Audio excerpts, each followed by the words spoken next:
amigos, votantes del Partido Socialista Obrero Español, miembros del equipo de Opinión Sincronizada y Pedrets en general. Cuando hasta una de las revistas más influyentes del mundo te dice que te vayas, es que algo no va bien. Y es que The Economist, una publicación británica respetada en círculos financieros, diplomáticos y académicos, acaba de soltar una bomba. Bueno, lo hizo hace unos días. El primer ministro español, plagado de escándalos, debería dimitir. Anda para allá, bobo. Anda para allá. Pedro Sánchez necesita dejar que la democracia de su país se renueve. Y no lo dicen por una cuestión ideológica, lo dicen por lo que está ocurriendo ahora en España. Es decir, por la corrupción, por la falta de gobernabilidad, por la parálisis que vive el país, por el chantaje parlamentario y por un desgaste institucional que ya empieza a preocupar hasta fuera de nuestras fronteras. Hoy, amigos, vamos a usar este artículo como punto de partida para revisar con datos qué ha pasado en España durante los últimos 7 años. Menudo montón de mierda.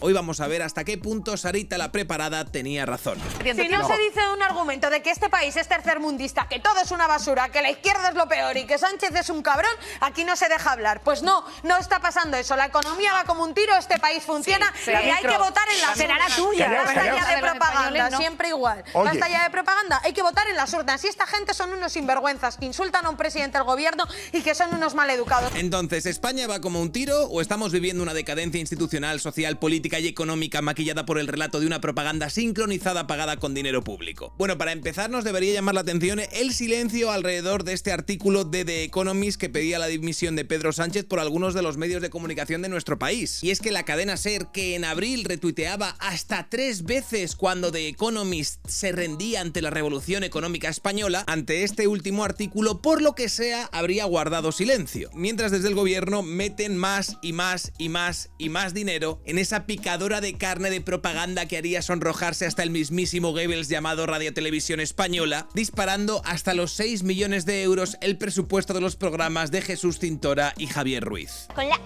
tuya contribuyente. Todo para que sigamos manteniendo esa ficción de que España es un país serio en términos institucionales. Algo que, por cierto, contradicen los indicadores internacionales, los informes económicos y el sentido común. Y es que España se encuentra por debajo de la media de la Unión Europea y de la OCDE en calidad institucional, y lo más alarmante es de los países que más ha empeorado desde el año 2000. El deterioro se mide en Estado de Derecho, control de la corrupción, independencia judicial y eficiencia regulatoria. Básicamente las reglas están ahí, pero no se aplican igual para todo el mundo. Y poco a poco la imagen internacional que tiene este país empieza a reflejar eso. Y según el Instituto de Estudios Económicos, esta decadencia institucional no es solo un problema moral o político, es un freno económico real. ¿Qué es lo que sucede? Sin seguridad jurídica no hay inversión. Con corrupción endémica se encarece el sistema productivo. Y si el boletín oficial del Estado cambia según el estado de ánimo del bloque Frankenstein, pues el riesgo país se acaba disparando. El informe lo dice bien claro, por cierto. Este deterioro institucional va a comprometer el crecimiento futuro de España. Pero algunos siguen intentando convencerte de que esto se arregla subiéndole los impuestos a los ricos y a las grandes fortunas. Y mañana paz y después gloria. Y no, según el análisis de Transparencia Internacional, España está en el puesto 46 del mundo en percepción de corrupción. Y lo peor de todo es que no mejora desde el año 2019. De hecho, la nota media ha oscilado entre 59 y 61 puntos sobre 100, donde 100 es máxima transparencia y 0 es Venezuela con wifi.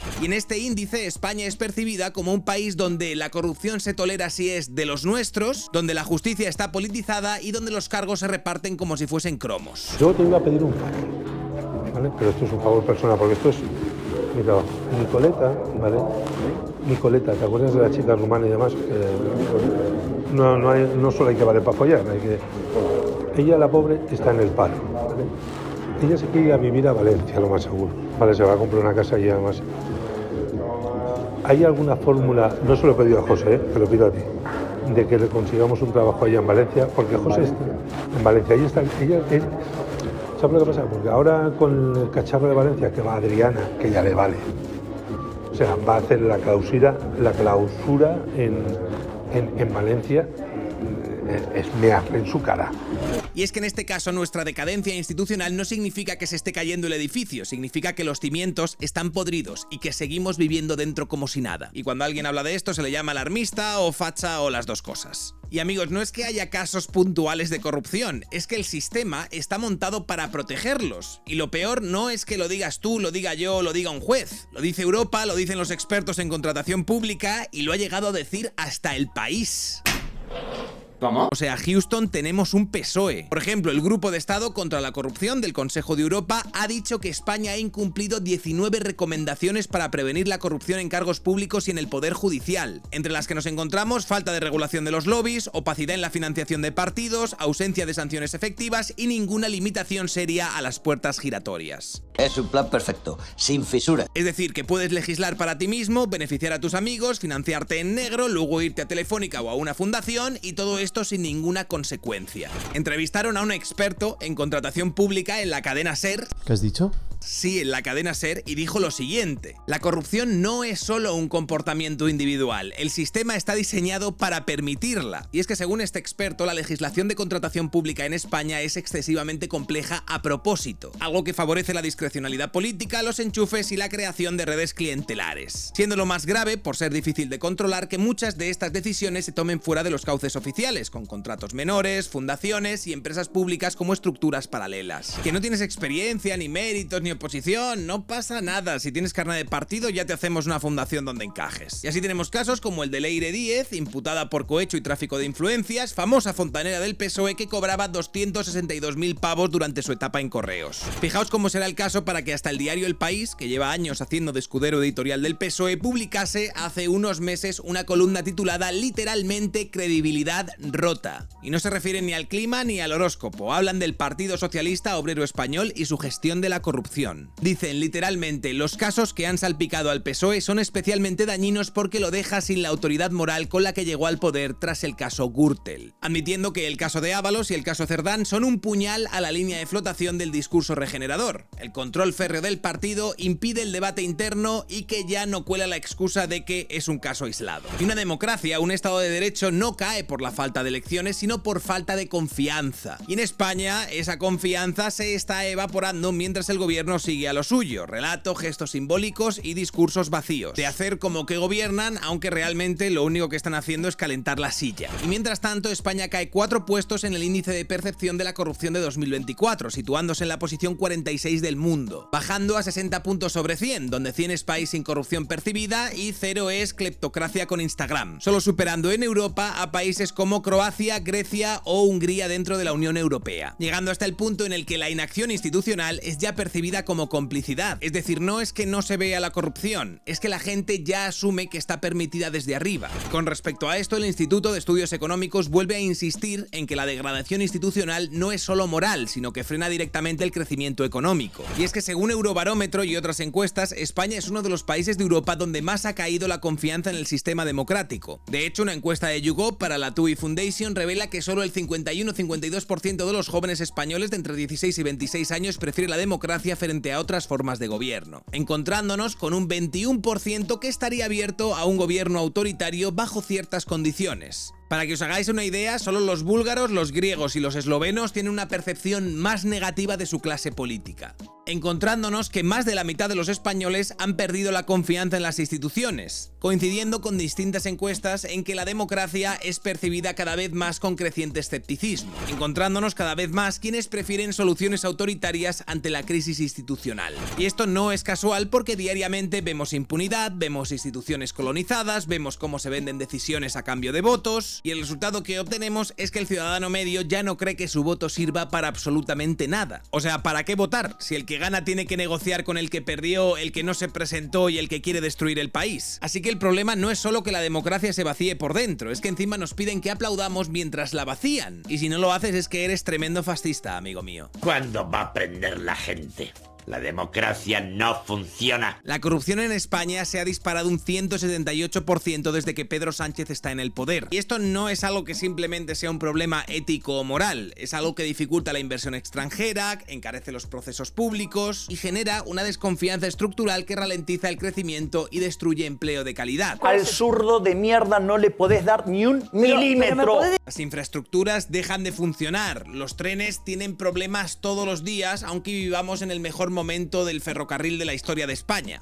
El tren vive en España el mejor momento de su historia, con récord tras récord de viajeros que han cambiado sus hábitos de movilidad para utilizar el tren en sus desplazamientos. Mientras tanto, ya hay fuentes de que nos avisan de que el crecimiento económico de España realmente es una ilusión óptica provocada por factores externos. Véase fondos europeos, rebote post-COVID, turismo masivo, y se nos alerta de que España ha vivido 2 décadas perdidas en términos de productividad y competitividad. Para que os hagáis una idea, desde 2005 no se han hecho reformas estructurales de peso, la productividad por trabajador se ha estancado, la deuda pública ha crecido hasta niveles récord y el gasto social se ha hipertrofiado sin evaluar impacto ni eficiencia, porque chiringuitos y redes clientelares. Mientras tanto, la renta disponible sigue cayendo, la presión fiscal es ya una de las más altas de Europa, la productividad sigue por debajo de la media de la eurozona y el desempleo estructural sigue en doble dígito pese a los malabares estadísticos. Es decir, que el gobierno confunde crecimiento con recaudar más y bienestar con gastar más, pero no se mide la calidad del gasto ni su retorno real a la ciudadanía. Vamos, que España va bien si te dedicas a hacer infografías para la Moncloa. Para todos los demás, existe Mastercard.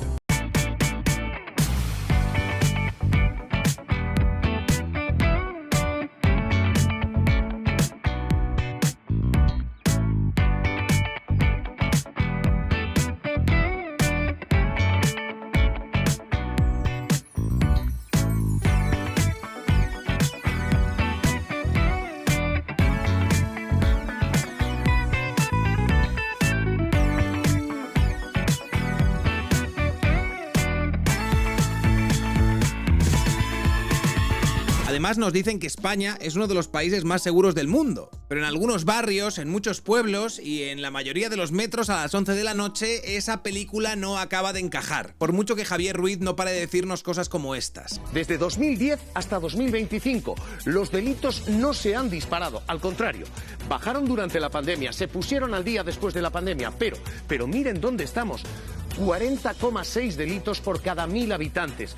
Con 3,3 millones de inmigrantes más, estamos mejor que en tiempos de Rajoy, cuando todavía no había esa población.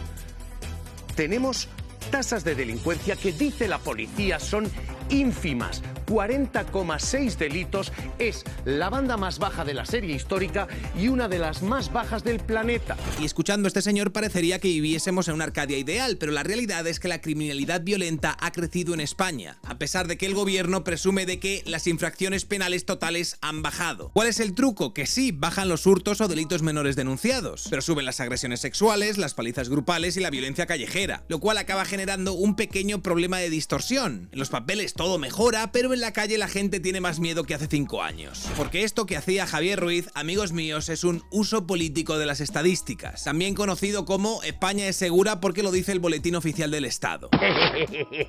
Y voy yo y me lo trago. Mientras redefinimos categorías delictivas y aquí y allá para diluir un poquito las cifras. Pero por mucho que te lo repita Javier Ruiz en su programa de mañaneros inflado con dinero público, la percepción ciudadana ya no compra ese relato. Porque si cada vez más gente evita ciertos barrios o cambia de ruta por miedo, el problema ya no es la estadística, es la realidad vivida. Hace unas semanas un joven inmigrante en situación ilegal dio una brutal paliza a un anciano en Torre Pacheco. El vídeo se hizo viral, la indignación fue general, las calles ardieron y tuvimos la polémica del verano. Capturaron al agresor y ahora, apenas 3 semanas después, ya está en libertad. Y este caso no es una anécdota, es símbolo de una sensación de impunidad, de que las instituciones no castigan con firmeza, no protegen al ciudadano y ni siquiera se atreven a hablar de ciertos fenómenos delictivos sin pasar por el filtro de lo políticamente correcto. Y estos focos de delincuencia muchas veces se ceban sobre territorios que no necesariamente son grandes urbes. El sindicato policial Jupol ha alertado, por ejemplo, de un aumento delictivo de hasta el 48% en zonas como Medina del Campo, un pueblo perdido de la mano de Dios, no una gran capital, y ese es el punto. El deterioro de la seguridad se siente sobre todo en municipios medianos y pequeños, donde no hay tantos recursos, ni cámaras, ni titulares,